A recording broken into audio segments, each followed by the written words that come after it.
नमस्ते दोस्तों, मैं रितु कौशिक फिर से एक बार अपने चैनल वर्त कथा कहानी में आप सबका स्वागत करती हूँ।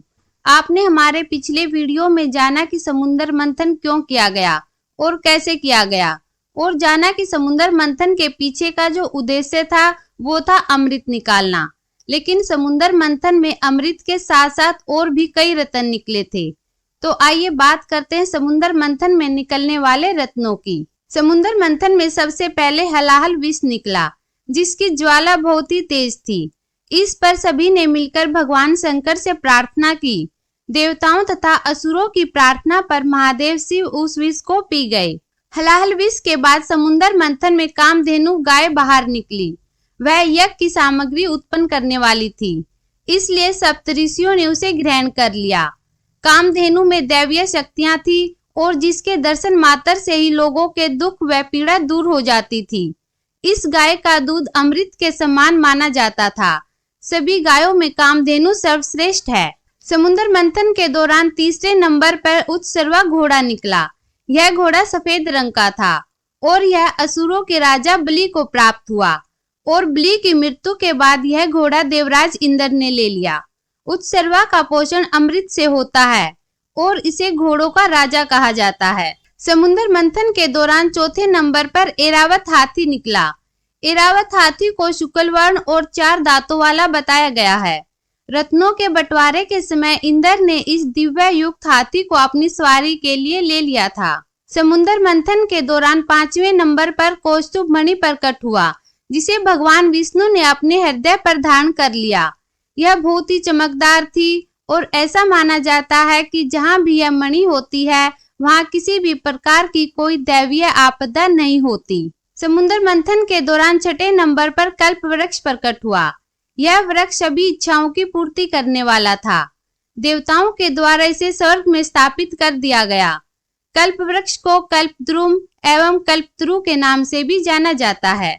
समुद्र मंथन के दौरान 7वें नंबर पर रंभा नामक अप्सरा प्रकट हुई। वह सुंदर वस्त्र व आभूषण पहने हुए थी और उसकी चाल मन को लुभाने वाली थी।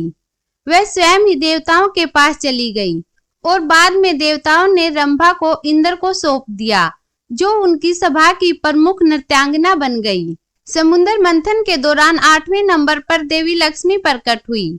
समुद्र से जब देवी लक्ष्मी प्रकट हुई तब वह खिले हुए श्वेत कमल के आसन पर विराजमान थी। उनके श्री अंगों से दिव्य कांति निकल रही थी और उनके हाथ में कमल था। देवी लक्ष्मी को देखकर असुर, देवता, ऋषि आदि सभी चाहते थे कि लक्ष्मी उन्हें मिल जाए, लेकिन लक्ष्मी ने स्वयं ही भगवान विष्णु का वर्ण कर लिया। समुद्र मंथन के दौरान 9वें नंबर पर मदिरा निकली। भगवान विष्णु की अनुमति से इसे दैत्यों ने ले लिया और यही कारण है कि दैत्य हमेशा मदिरा में डूबे रहते थे। समुद्र मंथन के दौरान 10वें नंबर पर चंद्रमा प्रकट हुए, जिन्हें भगवान शिव ने अपने मस्तक पर धारण कर लिया। समुद्र मंथन से 11वें नंबर पर पारिजात वृक्ष प्रकट हुआ। इस वृक्ष की विशेषता यह थी कि इसे छूने से ही थकान मिट जाती थी। यह वृक्ष भी देवताओं के हिस्से में चला गया। समुद्र मंथन के दौरान 12वें नंबर पर पांचजन्य शंख प्रकट हुआ। इसे भगवान विष्णु ने अपने पास रख लिया। इस शंख को विजय का प्रतीक माना गया है। साथ ही इसकी ध्वनि को भी बहुत शुभ माना गया है। विष्णु पुराण के अनुसार माता लक्ष्मी समुद्रराज की पुत्री है तथा शंख उनका सगा भाई है। अतः यह भी मान्यता है कि जहाँ शंख है वही लक्ष्मी का वास होता है। इन्हीं कारणों से हिंदुओं द्वारा पूजा के दौरान शंख को बजाया जाता है। समुद्र मंथन के दौरान 13वें नंबर पर हाथ में अमृत कलश लिए श्याम वर्ण चतुर्भुजी रूपी भगवान धन्वंतरी प्रकट हुए। अमृत वितरण के पश्चात देवराज इंद्र की प्रार्थना पर भगवान धन्वंतरी ने देवों के वैद्य का पद स्वीकार कर लिया और अमरावती उनका निवास स्थान बन गया। भगवान धन्वंतरी ने काशी के राजा दियोदास के रूप में पृथ्वी पर अवतार धारण किया। इनके द्वारा रचित धन्वंतरी संहिता आयुर्वेद का मूल ग्रंथ है। आयुर्वेद के आदि आचार्य सुश्रुत मुनि ने धन्वंतरी जी से ही आयुर्वेद शास्त्र का उपदेश प्राप्त किया था। समुद्र मंथन के दौरान प्रकट होने वाला 14वां और अंतिम रत्न अमृत था। अमृत का शाब्दिक अर्थ अमरता है। यह शब्द सबसे पहले ऋग्वेद में आया है, जहां यह सोम के विभिन्न पर्यायों में से एक है। अमृत को देखकर दानव आपस में लड़ने लगे। तब भगवान विष्णु ने मोहिनी रूप धारण कर छल पूर्वक देवताओं को अमृत पान करवा दिया।